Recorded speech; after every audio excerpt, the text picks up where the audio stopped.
Good evening again. If you've joined us for the Book Club of California's live online program here for Monday, June 26th, you're in the right place. The program is titled Teaching the History of the Book, a roundtable discussion. We are going to be starting in just a few moments. We have a lot of people actually registered for this webinar tonight, so we're going to give them a moment or two to enter from the waiting room, and then we'll get started. So again, just sit back, relax, be a little patient. We'll be starting in just a moment. Thanks.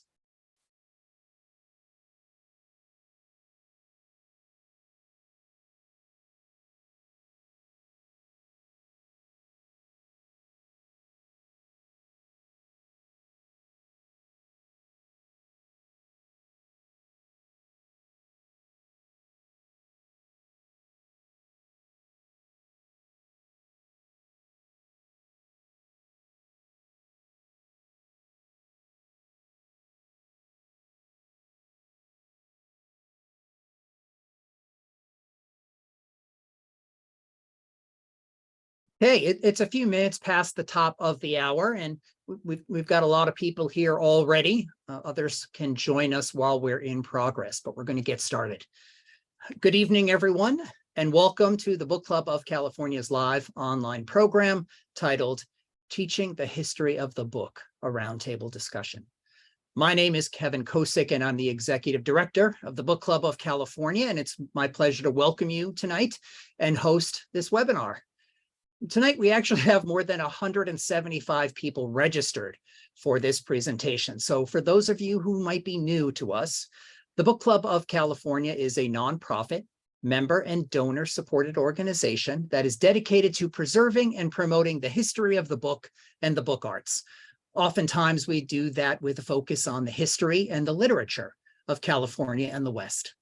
The book club publishes limited edition books, a scholarly journal, and keepsakes. We host a year-round series of exhibitions and programs like the one this evening on topics including fine printing, design, typography, bookbinding, collecting, California history, and much, much more. Now, if you're not a member of the book club, or if your membership has lapsed and you're interested in what we do, please consider joining our century-long tradition. Our membership dues are modest, and the benefits are many. And we simply can't do the work of the book club without the support of our members and our donors. So I encourage you to visit us online at bccbooks.org to join or donate to the book club. Okay, and now for tonight's program and our presenters. The program is titled Teaching the History of the Book, a roundtable discussion. And now I'm going to introduce the editors of Teaching the History of the Book, which is a May 2023 publication from the University of Massachusetts Press, and they will introduce each of our panelists. I think we have 7 contributors to the book that are with us this evening that are going to be speaking.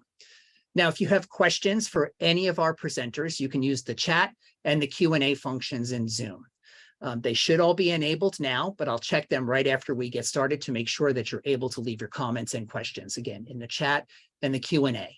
We should have time at the end of the hour to take questions, and we'll curate those from the chat and the Q&A. Okay, so here we go. Matteo Pangallo is an associate professor of English at Virginia Commonwealth University and a former junior fellow in the Society of Fellows at Harvard University. His fields of teaching and research include Shakespeare, early modern drama, theater history, and the history of the book. Matteo holds a PhD from the University of Massachusetts Amherst, a master's from King's College London, and a bachelor's from Bates College. Emily B. Todd is Dean of the School of Arts and Sciences at Eastern Connecticut State University. Her research is on 19th century transatlantic book history, and she has published in Papers of the Bibliographic Society of America, Book History, and American Literary History, among other academic journals. She earned her PhD from the University of Minnesota, her master's in philosophy from St. Andrews University, and her bachelor's from Amherst College. So now it's my great pleasure to hand it over to Matteo and Emily to get this discussion started. Great. Well, good evening, everybody. Before we get started, we'd like to thank Kevin and everyone at the Book Club of California for inviting us and for hosting tonight's event, as well as for all that they do to promote the study of the book through their publications and programming. Thank you also to our panelists for their contributions to the volume, as well as for joining us tonight. And of course, to all of the attendees, all of you, for allowing us the opportunity to tell you a bit about our new collection and share a bit about just a few of its 38 chapters, introducing various approaches to teaching the history of the book. Our goal in putting this collection together was to provide instructors with a mind of diverse, practical, and self-reflective accounts of how and why other instructors teach book history or incorporate book history methodologies into their other courses. Teaching students about book history means teaching them to think in new and engaging ways about the book, an object that many students often take for granted. Guiding our students to ask new questions about books and helping them learn to think about the history of authorship, printing, reading, and all the various actors in the book trade also gives them new language to make sense of the transmission and use of books in their own time and in their own lives. To that end, teaching the history of the book focuses on students' learning outcomes, but also on the transformational opportunities provided by defamiliarizing the most familiar object in students' educational and often personal experience. The volume's 4 sections are designed to address different needs readers might have as they prepare to teach book history. The first section, Conceptualizing the Teaching of Book History, provides some developmental context for instructors, enabling them to help students engage with the field with the advantage of an awareness of how the field's past has informed its present. The section also includes chapters that consider the application of particular pedagogical and critical theories and perspectives in the book history classroom. The second section, Teaching Book History as a Course, provides case studies of specific courses oriented around the subject of book history or a particular aspect of book history. The contributors in this section address teaching at a variety of levels in different disciplines and degree programs and through a range of methods. A number describe courses built around hands-on engagement with materials. Others explore conceptual approaches, outlining courses shaped around theoretical, critical, and historical organizing principles. Finally, several take broader programmatic or institutional perspectives by considering the role of book history in departmental, degree-based, and school-based contexts. Practical teaching considerations also form the core of the third section of the volume, Using Book History in Other Courses. These chapters focus on classroom activities that draw upon book history and non-book history courses, including specific class sessions, activities, lesson plans, cases, projects, or similar instructional components. And the final section, Resources for Teaching Book History, introduces and evaluates selected tools that teachers of book history can draw upon in their classes. These chapters describe these resources and how they can be used, but they also serve as models for how to seek out, evaluate, and assess the utility of other teaching resources as well. And with that description of what our collection comprises and why we put it together, I'll let Emily address some of the key takeaways from the project and what it has taught us about the teaching of book history. Thank you, Matteo. We begin teaching the history of the book with reflections on how our experiences teaching book history early in our careers opened up spaces for play and experimentation in our teaching. For me, one highlight was taking my students, many of whom were first-generation college students, to a rare book library, where many of them handled rare books for the first time. Matteo also remembers taking students to a rare book room, as well as introducing them to working with a hand press and taking them around a printing museum. As young professors, decades ago now, we saw our students respond enthusiastically, not only to the opportunities to play and explore, but also to think about the book, as Matteo commented, the most familiar object in their educational experience, in a new way, in a new, fresh way. I'm an academic dean now, and we talk a lot about curricular innovation and experiential learning and other transformative pedagogical practices. A key takeaway from teaching the history of the book is that there is a lot of innovative teaching happening in book history courses and in courses that use book history methodologies. Our contributors, some of whom you will hear from this evening, bring us into their classrooms and show us the methods, techniques, and projects they have used to engage 21st century students in learning about the field. Every single contributor to the collection introduces students to book history's interdisciplinary nature. It should come as no surprise then that teaching book history inspires not only collaborations between and among colleagues from different disciplines, as we'll hear this evening, but also collaborative projects that students undertake in book history courses. Many of the essays in this collection spotlight experiential learning. After all, book history is predicated on the examination of specific material objects, and thus teaching book history often involves hands-on exercises and encourages students to make connections and discoveries as they work with a wide variety of texts. Finally, the essays in this collection show book history's engagement with a diversity of textual cultures, with contributors addressing contexts of gender, socioeconomic status, ability, nationality, race, and ethnicity. This is a precarious moment for teaching in the humanities. At almost every turn, we learn about decreased funding, declining enrollments, and the shrinking reach of the humanities in general education. The contributors to our collection, though, point to vibrancy and innovation in humanities teaching, providing models for how interdisciplinary, collaborative, and experiential courses focused on the diversity of textual culture can be at the vanguard of our institution's 21st century pedagogical initiatives and objectives. So we are excited for you to get a sampling this evening of the approaches to teaching book history featured in this collection.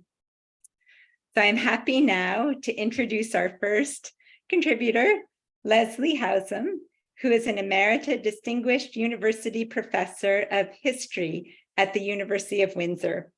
And she will present on her chapter, When and Where Did We Start Teaching Book History? Welcome, Leslie. Thank you, Emily. And I want to thank and congratulate both Matteo and Emily for thinking of starting this book with a history of its subject, and also for asking me to take it on. I have to say, we have something like a tabula rasa sort of situation, like what on earth was the history of teaching book history? And as I say in the chapter, I think it's a question worthy of research.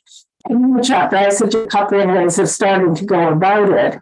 But in this case, there wasn't actually time for research. And I was presumably asked because I've been around this for a long time, since the early days of Sharp, which correspond with the early days of book history as conceptualized by Robert Daunton and the founders of the Society for History of Authorship, Reading, and Publishing, at least in the English-speaking world.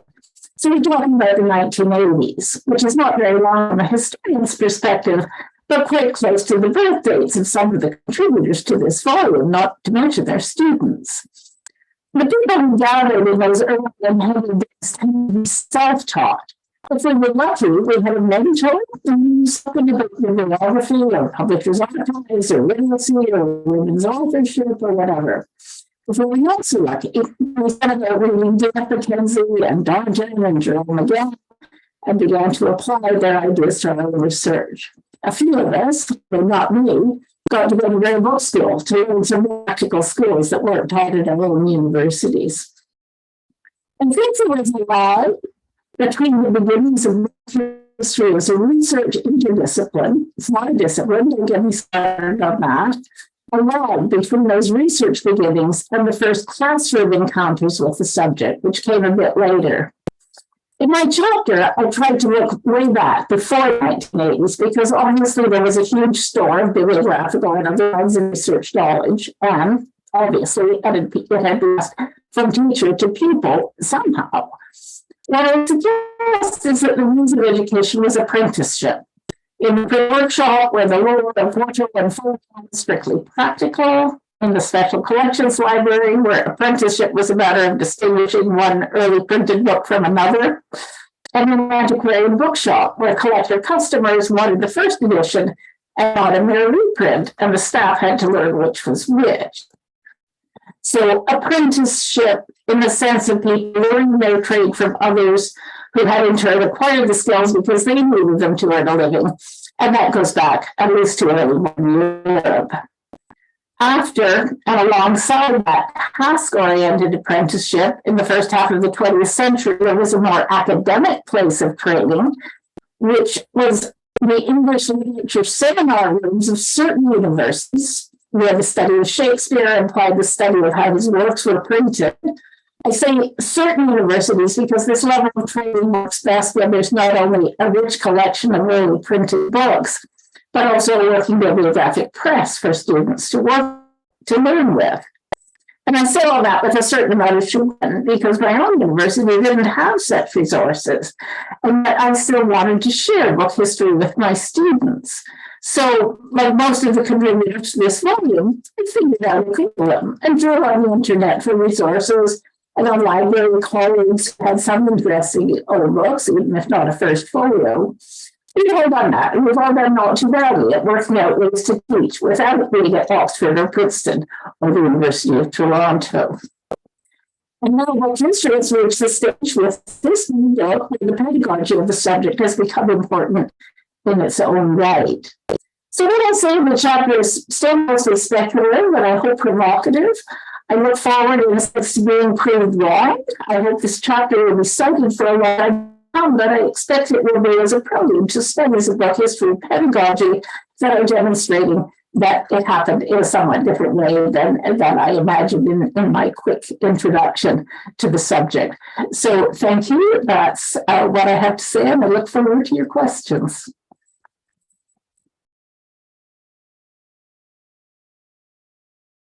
Thank you, Leslie, for your chapter and for everything you've done over your career to help scholars and teachers introduce book history to our students.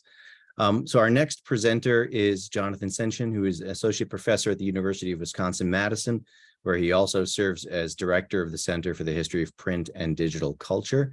He'll be describing the chapter that he co-wrote with Bridget Fielder titled Teaching Black Book History, Beginning Outside the Book. Good evening. Thank you for welcoming me here, and thank you to the co-editors of this volume for all of their work and bringing it out. And thank you also to our hosts here at the Book Club of California, which I first came to know as an undergraduate when my auto blur is doing this here, but when I was having a correspondence with the illustrator John DePole via telephone and letter, who sent me the subscription form for his then forthcoming catalog raisonné, published by the Book Club of California, which is a beautiful volume that you all produced and published in 2001, which is just stunningly gorgeous. And so as a printer and as a teacher of book history, I'm so grateful for the work of bibliophilic organizations like your own. So I am here representing myself and my co-author, Bridget Fielder. Both of us teach here at the University of Wisconsin-Madison.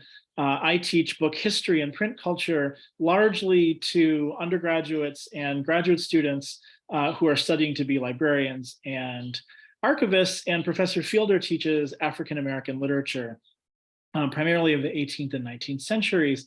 And we both come to book history from these different fields, but both find book history essential to our teaching as well as our research, both bringing students to rare book rooms and different iterations of archives in order to bring students into literal contact with the primary sources that we work with.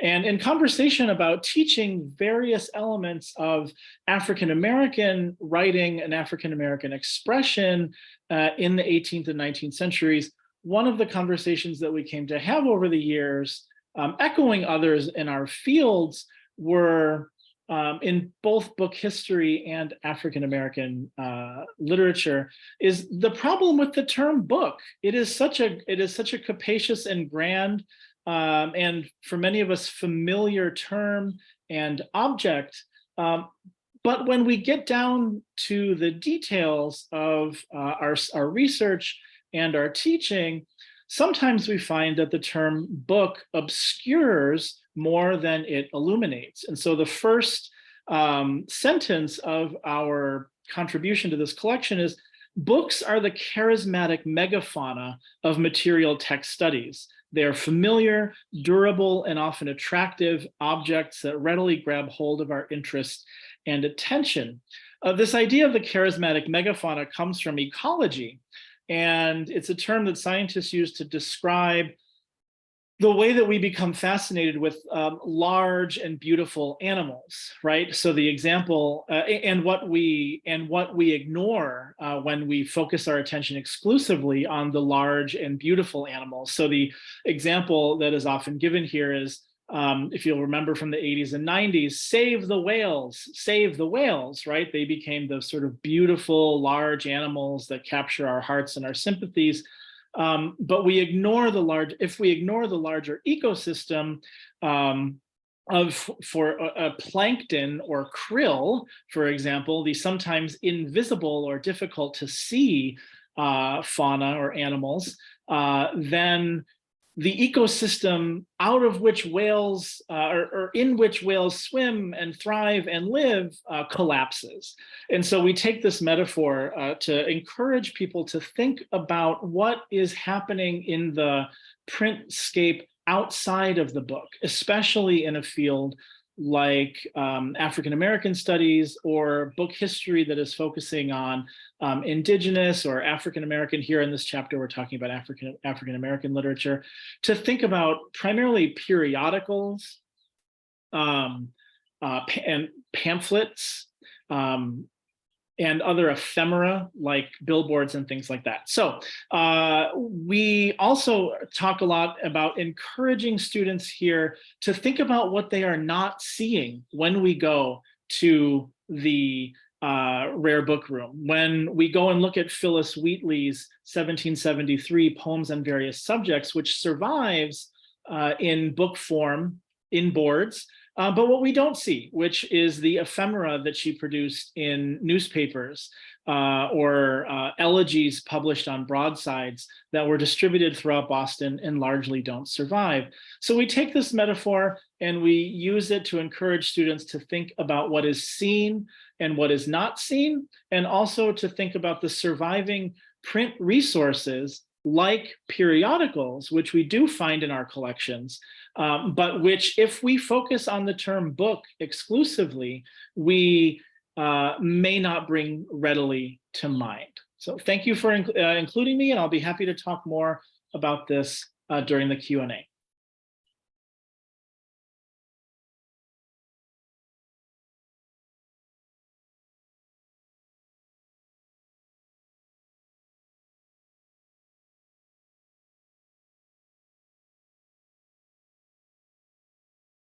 Maybe I should stay. I know you're fine. I'm sorry. Thank you so much. I'm now happy to introduce Delinda Bowie, Professor and Curator of Rare Books at the University of Louisville, and Rachel Single, Associate Professor at the University of Louisville's Haidt Art Institute, who will present on their chapter, which they wrote with Mark Mattis, called Book History in the Making. Thank you so much and welcome.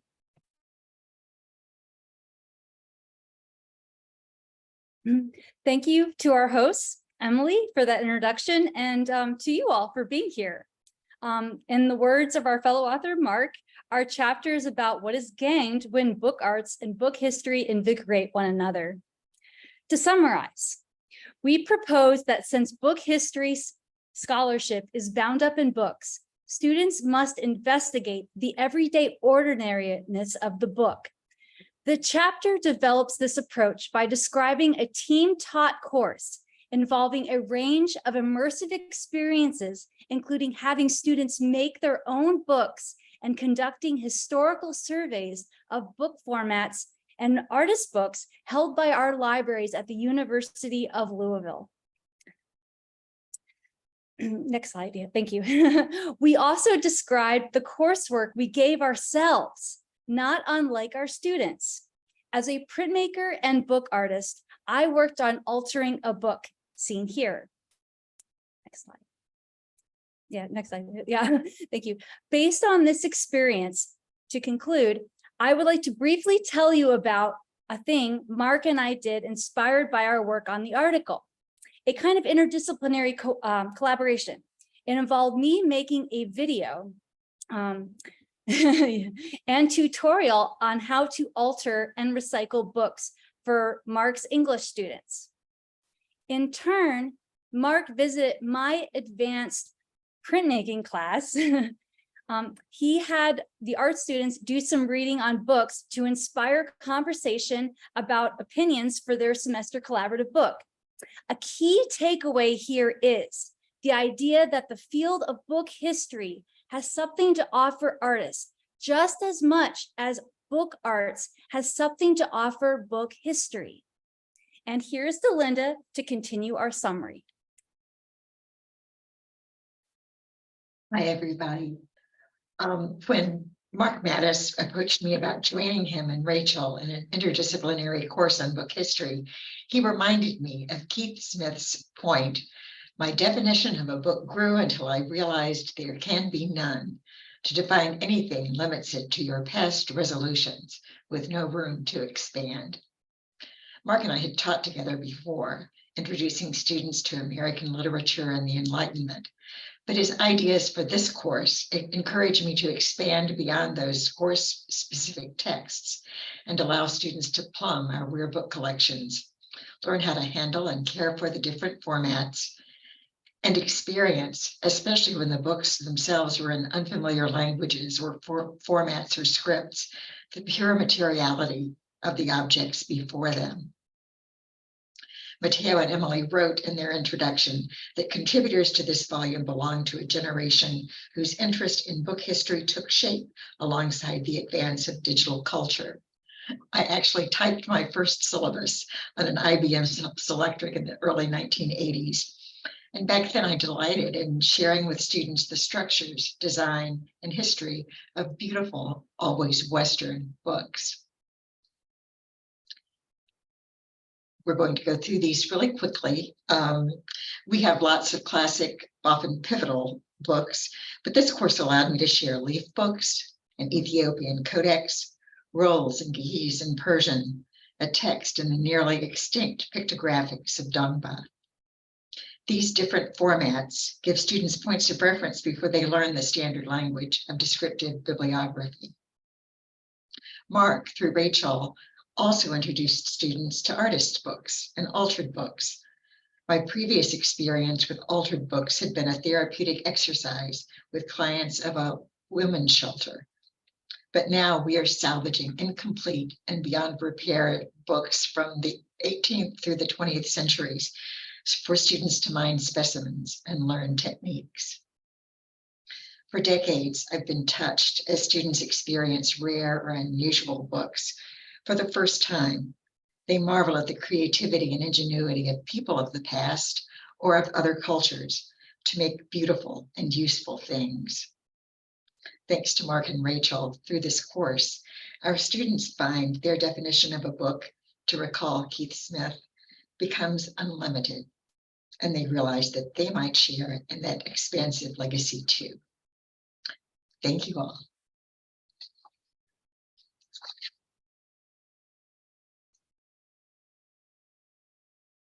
Thank you very much to Linda and Rachel, as well as to their co-author, Mark, for their contribution to the collection.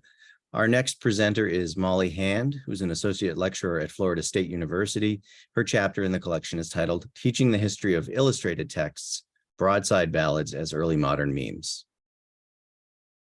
Thank you so much. I'm thrilled to be here and thrilled to have this essay in the collection. I'm going to go ahead and share screen. Just have a couple of little slides. So I teach this course on illustrated texts, and this is essentially a kind of part 2 to our required History of Text Technologies course, which is History of the Book Broadly Construed. So in this course, illustrated text students build on that knowledge and then kind of focus in on specific illustrated genres. I'm an early modernist. I focus on 16th and 17th century English literature in my research and my teaching. And so in this course, I spend a fair amount of time with early print. And one of the genres that I most enjoy teaching is the English broadside ballad. Here's an example. This is actually the particular ballad that I describe at the beginning of my chapter in the collection. And so for students who may not be familiar with this genre, it can seem a little alienating, right? It's like black letter type, which is very hard to read. It's a Gothic typeface that's quite challenging for many students upon first encountering it. And there's nothing about this necessarily that seems particularly gripping to a typical student. So one of the ways that I engage students is by relating these texts to the framework of memetics. And so, of course, we're all familiar with internet memes. That's an oldie but goodie. And so that's one way of kind of helping students to think about, right, these are texts that, not unlike contemporary memes, have this kind of social function, a sense of virality and spread. And to help build a lexicon for describing that framework of memetics, I turn to Ryan Milner's The World Made Meme. And in particular, we look at the first couple of chapters of that text and the 5 fundamental logics of memetics that Milner articulates, which are multimodality, reappropriation, resonance, collectivism, and spread. All of these logics apply to broadside ballads. So on the one hand, memetics is nice because it's relatable for students, but also it's true, right? It's accurate in terms of thinking about, right, how these texts functioned in their cultural context and how they were transmitted, how and why they spread. And so once we've established that, we turn to the English Broadside Ballad Archive. And I can't say enough about this database. It's really excellent. And if you teach in any capacity, I really encourage you to take a look and encourage your students to play around in it.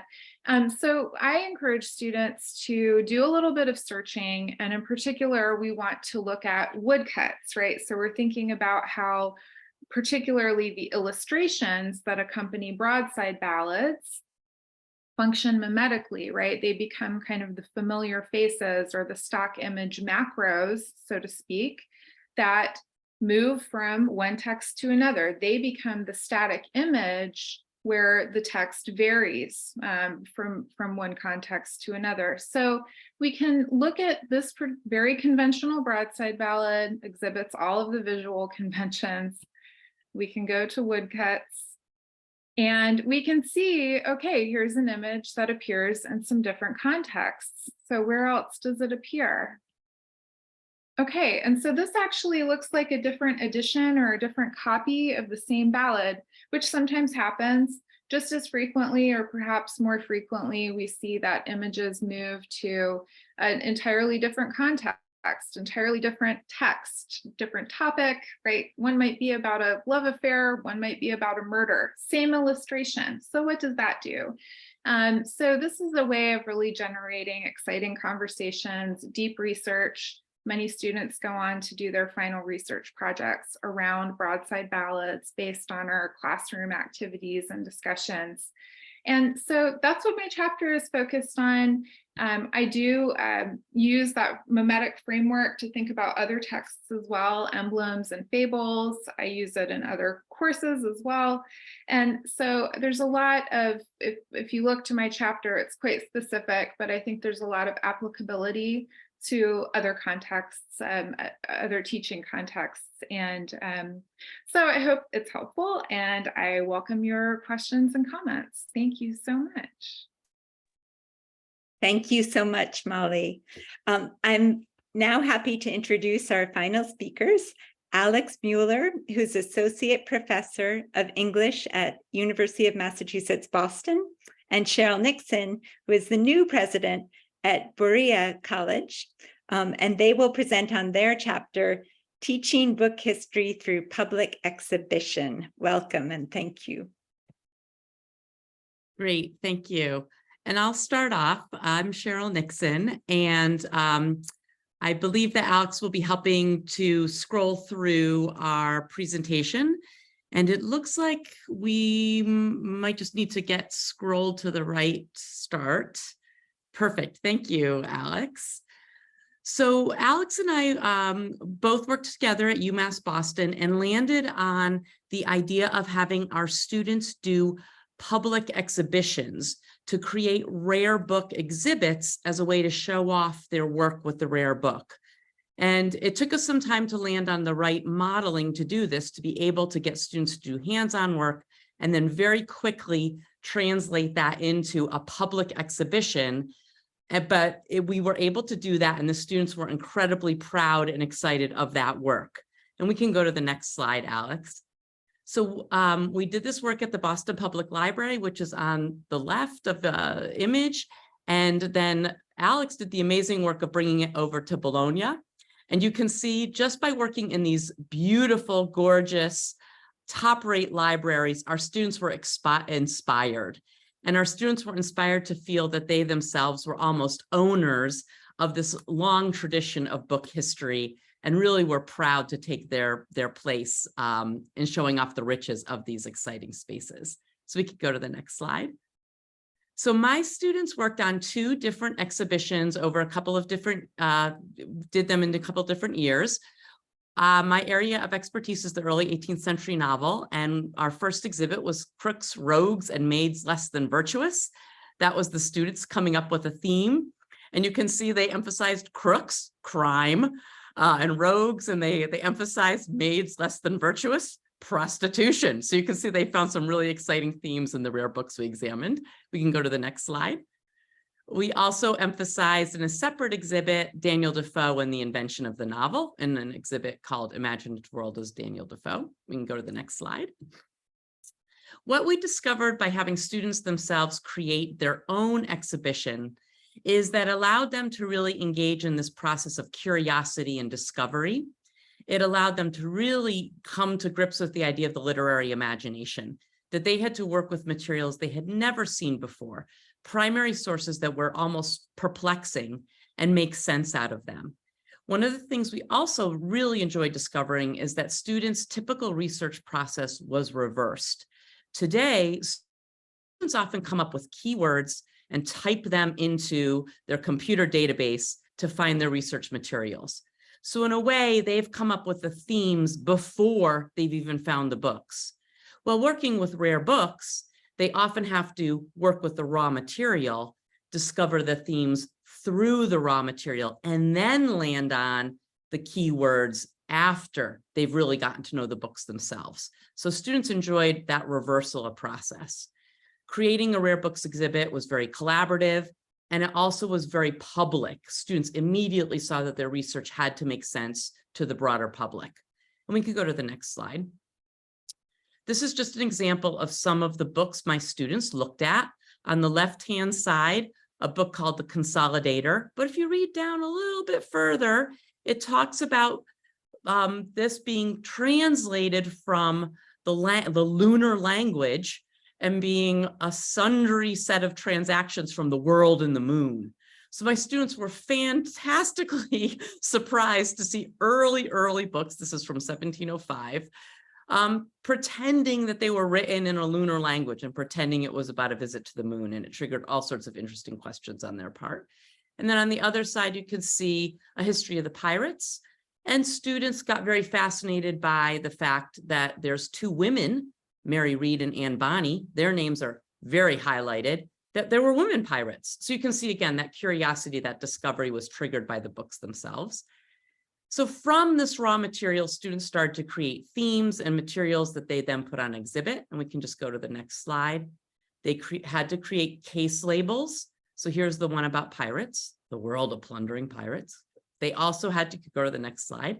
They had to create item labels where they described really in short, pithy ways what those objects were that they were describing. So here's one where students were describing Robinson Crusoe. You can go to the next slide. They also had to create case lists, just lists of all the materials in the exhibit. That's like a bibliography, but more inventive form of a bibliography. And then last but not least, they also got to, the next slide, invent some marketing material, like a bookmark. So with that, I'll change it, share it over to Alex, and Alex can talk about his exhibits.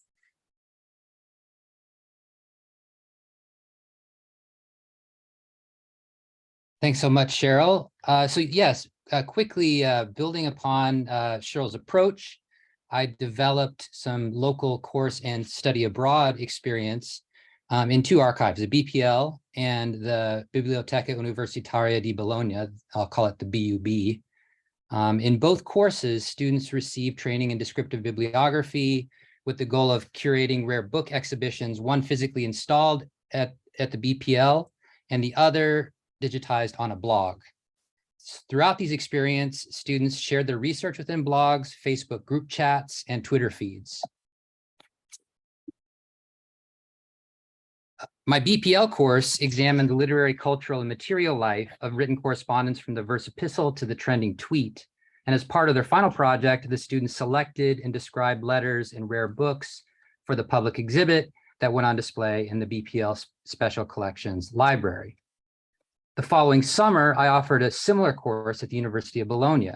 This study abroad course immersed our students in the life of the oldest continuously operating university in the world and birthplace of Western letter writing conventions. While the process of unlocking access to these rare book rooms felt transgressive at times, we wanted to display these materials, as Cheryl pointed out, openly for all to see. So for the BPL course, as she described, this meant exhibiting books and letters within a public physical space, the special collections lobby display cases. But for the Bologna course, this meant exhibiting manuscripts in a public digital space, specifically on a course blog. Now, to actually go back to this slide here, to track the progress of the digital exhibition project, each student took turns serving as the daily scribal blogger, taking extensive notes and photographs that would be posted each evening. Then students were ultimately expected to create a digital exhibit for their manuscript by posting an entry that included a bibliographic description and photos of selected folios. The result is a digital exhibition of manuscripts that documents the early history of writing instruction at the University of Bologna. So we believe that teaching book history through exhibition punctuates one of the basic tenets of any book history course, and I believe it's been demonstrated by the talks today, that the physical constitution of the book, from its binding to its paper to its ink, is a construction that fundamentally sets the conditions for its reception and its meaning. In this sense, the book itself is an exhibition, and any future presentation of the book, whether in a display case or on a digital screen, is the creation of a new interface that produces new interpretive possibilities. Thank you very much.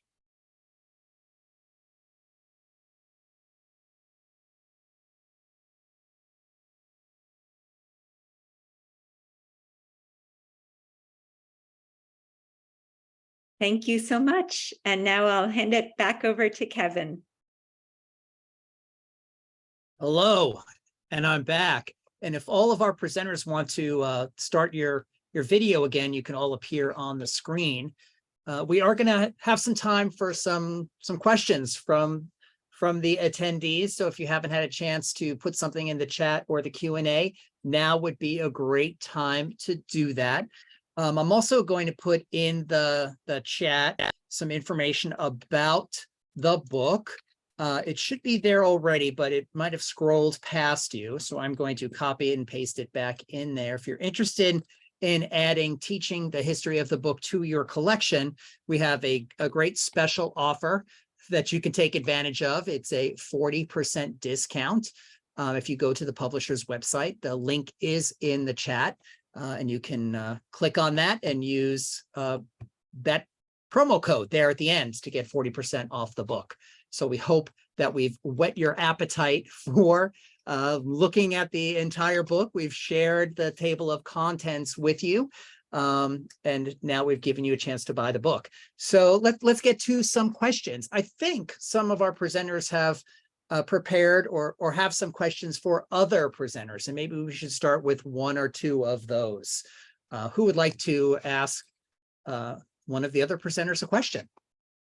You could just unmute yourself and ask if you like. Don't be shy. You haven't been shy all evening. Delinda? I wanted to ask Cheryl if in these exhibitions, if there's a way for students to receive feedback from the public instead of just from you or their classmates. One of the best ways that students received feedback is that they would give public tours of the exhibition. And this was, again, a bit sporadic, so it wasn't as if they were giving a tour on a weekly basis, but I think that was the best way that they got immediate feedback, is that they volunteered to do public talks and walk people through the exhibition itself. We probably should have tried to formalize that a bit more and get something like a comment book or a feedback book out in front of the exhibits, but we didn't do that. So I would say the direct face-to-face feedback was the best way. I don't know, Alex, if you had anything that you wanted to add about any way that students got feedback on any of the exhibition work that they did. No, I mean, I followed Cheryl's model at the BPL. So in terms of how the public interacted with the students, it was the same as what Cheryl described. But when I put it on the blog, which now this was almost 10 years ago when I did this. So it felt a bit, it still was kind of in the late age of blogs, I think, but it was still fairly early by comparison. But we did circulate this blog over social media. And so there was a way in which we could, in that second version, the Italian version, we could get some public viewing and response.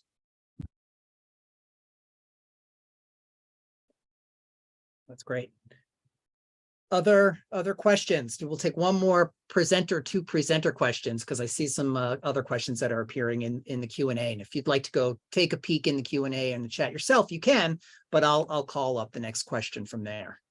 Jonathan, did you want to ask something? Yeah, thanks to all my co-panelists. Not so much a question, but just a lovely insight that I love about our field and the various people who are in it. And I think another nice thing about being with the Book Club of California, which brings in artists and collectors as well, is the way in which all of these various presentations just bring to light to us, but also to our students, all of the different ways there are to make things with words and ideas in the world, right? Whether you're physically making material texts, learning about them historically, or doing it in a studio, or making an exhibit, is thinking about what we do with books and things that students can do with books. And I'm also undoing my own argument, which is that the books, texts, digital environments, right? All of the ways in which we use language and image to make our world are on display across all of these things. And I just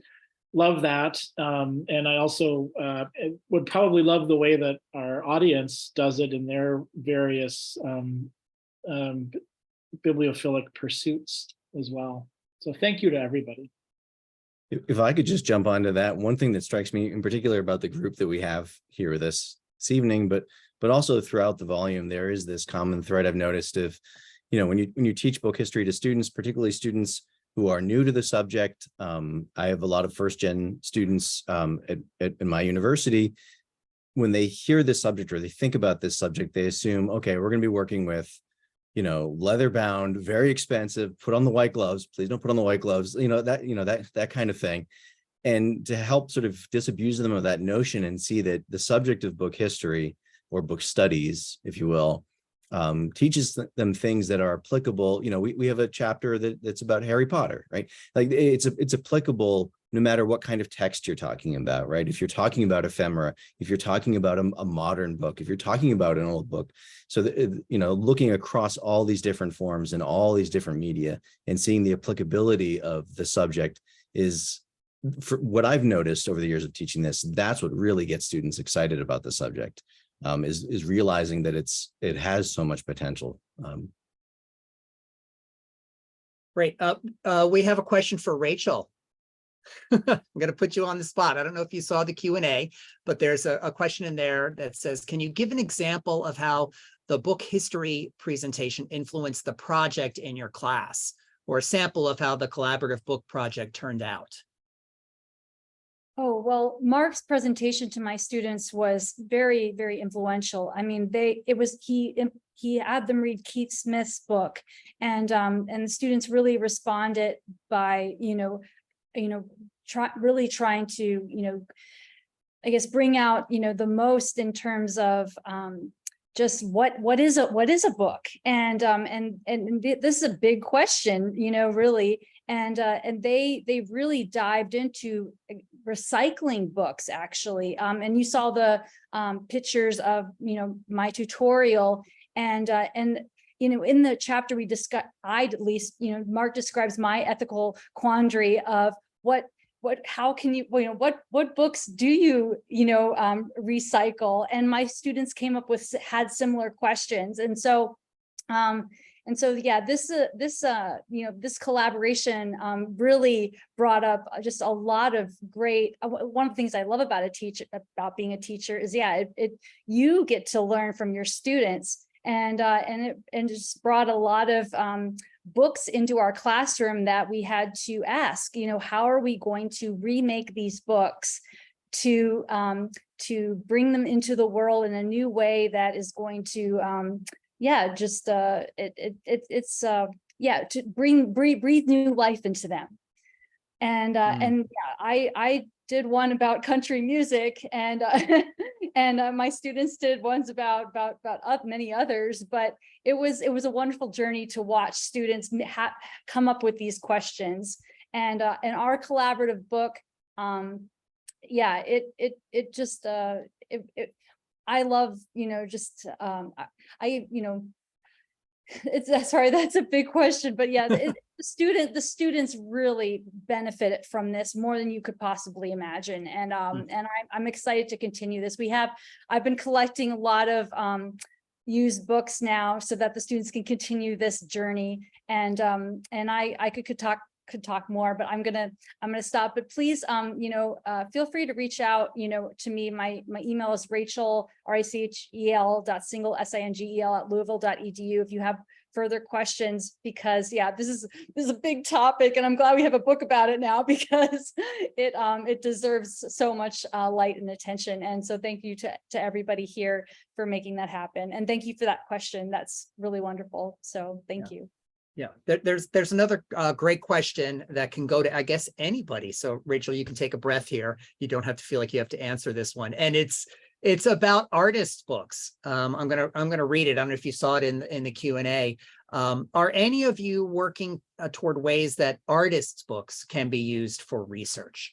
So this is a question from Nina Schneider, who is a special collections librarian. And she says that she sees early modern and literary collections that are used time and time again, but not many readers come in to look at artists' books. Any ideas about using them, how to promote them? Librarians love to show them off, and students love to look at them, but researchers seem lukewarm, she says. Any thoughts about artist books in the class? Jonathan, I see you unmuted. Yeah, I already answered. I don't want to take up. I do teach with them, but I don't want to take up time of someone else. Does anybody else want to jump in and talk about artist books? Well, like so we have a pretty lovely collection of them here at the University of Wisconsin in the library that's run by or run alongside our art history department and museum. And one of the most lovely things about them for teaching is that after students think they know what a book is, you've gone through like the hand press period, and this is how you set type, and this is how you do press work, and this is what a quarto is, this is what a folio is. You go through all of these standard techniques to produce what by the end of the early modern period we come to understand in the West as a book. And then you go to the artist book collection, and it's like, all right, these don't work like this anymore. This is an accordion, or this is now we're dealing with scrolls again, or this is a box with a bunch of stuff in it. How is this a book? And so after you've done all the work of building up, like, this is what a book is, this is how they were made, you go to the artist book collection and you deal with work by artists who are really pushing at the limits of what a book is and what our understanding of a book is and what the sort of bare minimum understanding of a book could be. What are the most basic elements that we have to have in order to have a book? And it's using artist books is such a wonderful way to both undo all the assumptions you've just built up, but also really allow students to sit at the edge of what artistic techniques and different technologies can do to the concept of the book. So I don't have an answer about how to get more readers in there, but for people who are considering teaching with them, the big pitch I would make is really use it to explode the very concept of the book in so many ways. And because like special collections, you're usually allowed to touch things. Artist books are sometimes in museums, and they're a place in museums where you're allowed to touch, right? You can't touch paintings, you can't touch sculpture. You're not supposed to, right? In most of those museum environments, but museums that have artist books or libraries with artist books is a space where you are invited, called by the artist to interact, touch, smell, expand everything. So that's another wonderful dimension to these as well. Yeah, I love it. I love the idea of using more artist books in the classroom and kind of exploding the idea of what a book is and expanding on that. We're almost at the top of the hour. I've got a couple of questions here on my notepad, but I'm going to see if anybody of our presenters has a question that they really wanted to ask of another presenter before I throw out some of these questions and one more question from the Q&A. Leslie. I can hear me, first of all. Not great. I have unmuted, but you're not here.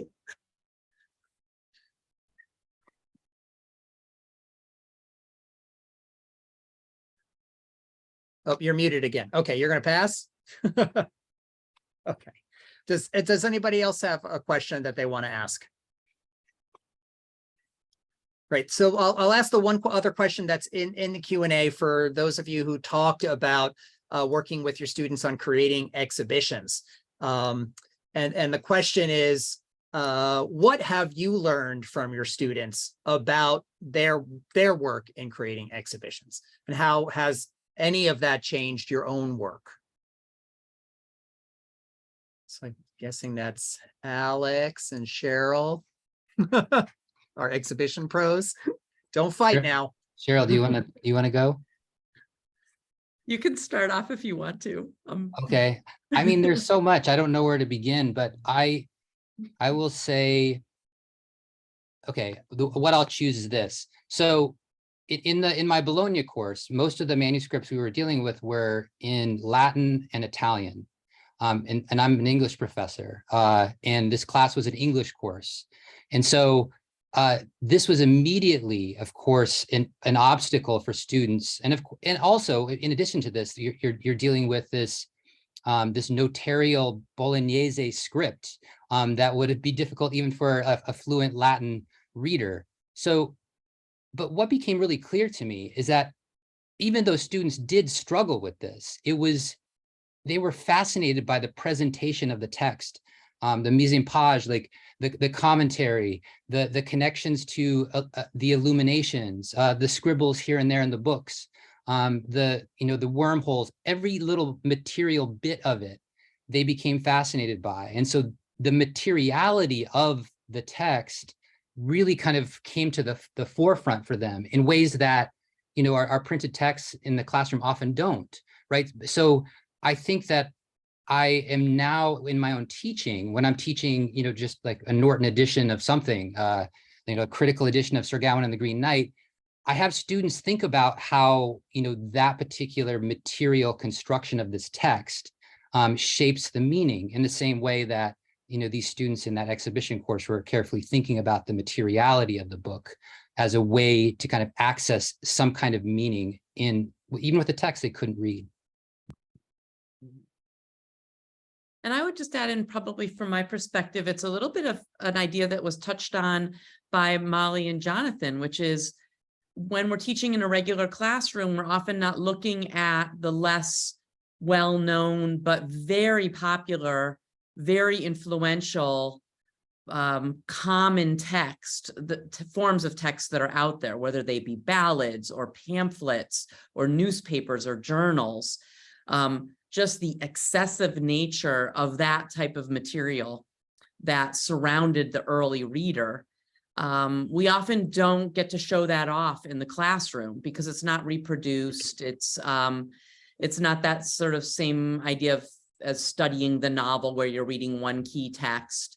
So students in a rare books room are often able to get their hands into a lot of this less well-known material, and they become really fascinated by just what did the kind of earlier popular, I would even use the word like trashy material look like. And their world right now is surrounded by that. I mean, we know this. It's the ephemeral world of Instagram and YouTube, and that they see the excessive nature of text that's coming at them all the time. And I think they're fascinated by seeing that in earlier time periods. And so I think that's really made an impression on me to make better connections between the nature of the world we're living in now, even though it might be digital or video based, and the area I study, which is the rise of the novel, the kind of early popular print press. And just to have students themselves were able to see those bridges much more quickly than I was. So I really learned from my students to make those kind of cross-time, cross-culture connections about what it is to be truly like immersed in the materiality of the text of the day. And it doesn't just have to be Shakespeare's folio, right? It can be this sort of trashy excessiveness that's most exciting to them. Great. Yeah, I'm going to take Leslie's question. Leslie, we got your question, even though we can't hear you for your audio, but you did put it in the chat for us. So I'm going to ask that and see if any of our presenters want to respond. But it's a great question, and it has to do with what happens with your top students, the ones who really want to go beyond the course that you're teaching or you're offering them. What do you advise them to do? To like pursue a PhD, take other courses? What's your advice? What's your recommendation for those aspiring students?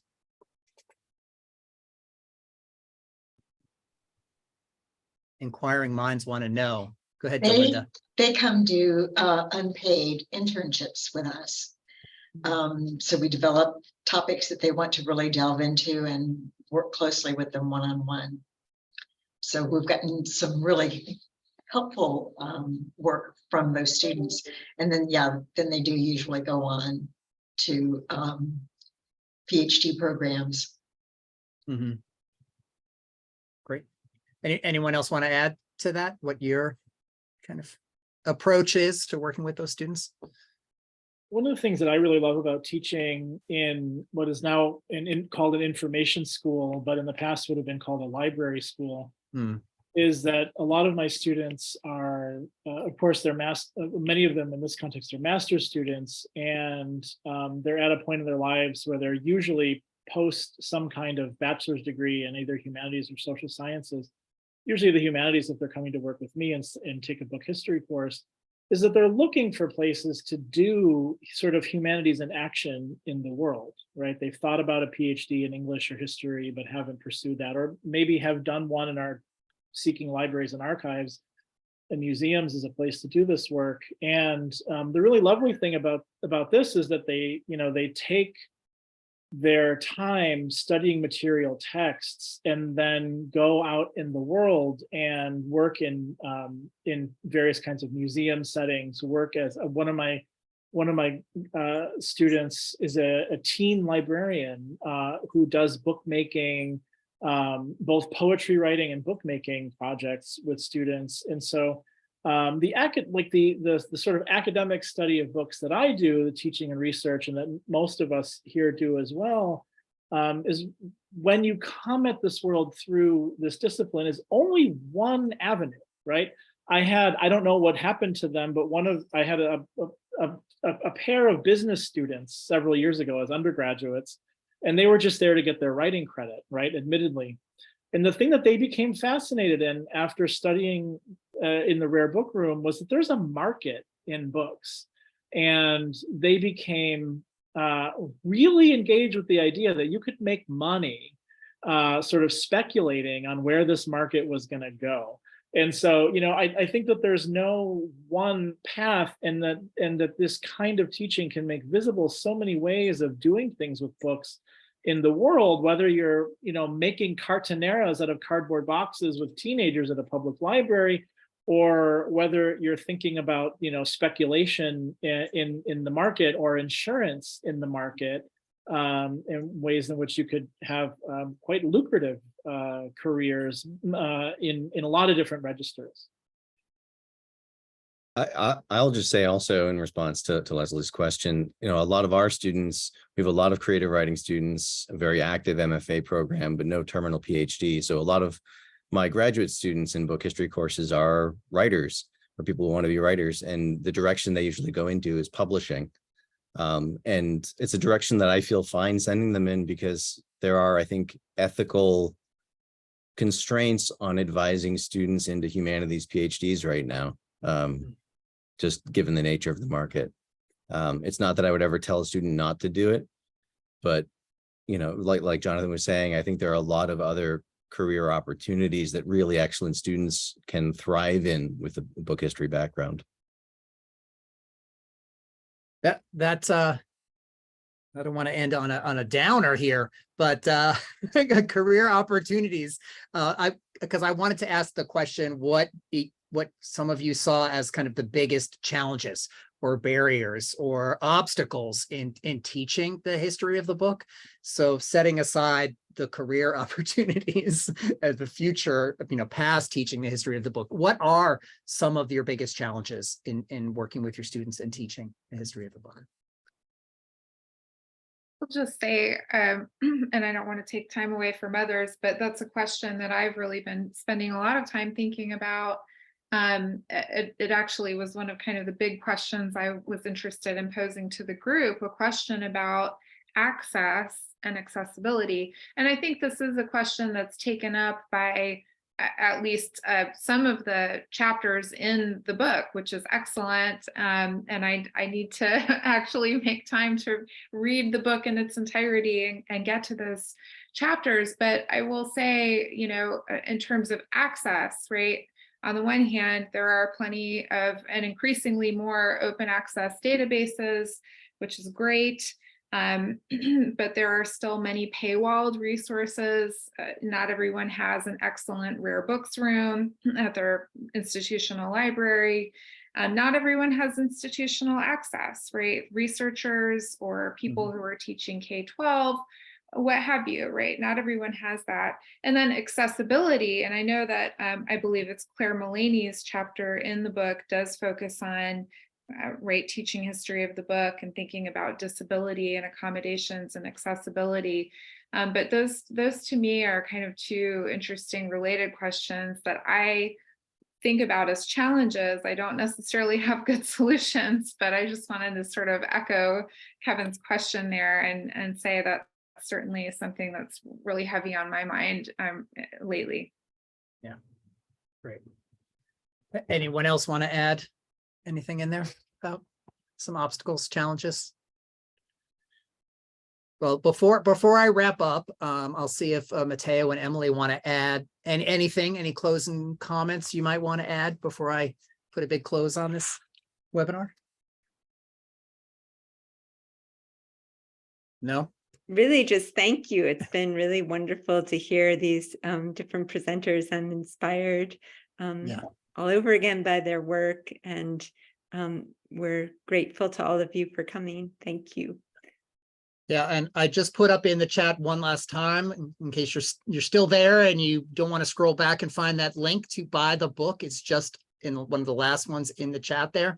This has been a great presentation, a little daunting with all of these presenters and juggling all of the screen shares and the Q&A, but there's some really great comments in the chat, in the Q&A, and I've already got some sent directly to me. I'll share them with Emily and Matteo, and they can share them with everyone else. There's also maybe a question or two that we didn't get to, and I'm happy to share that with you all if you want to answer that back to me or to one of the attendees.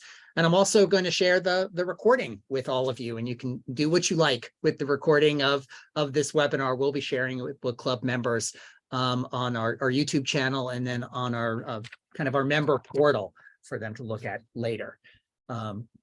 So to wrap up, I want to say thank you again to Matteo, Emily, and all of our presenters.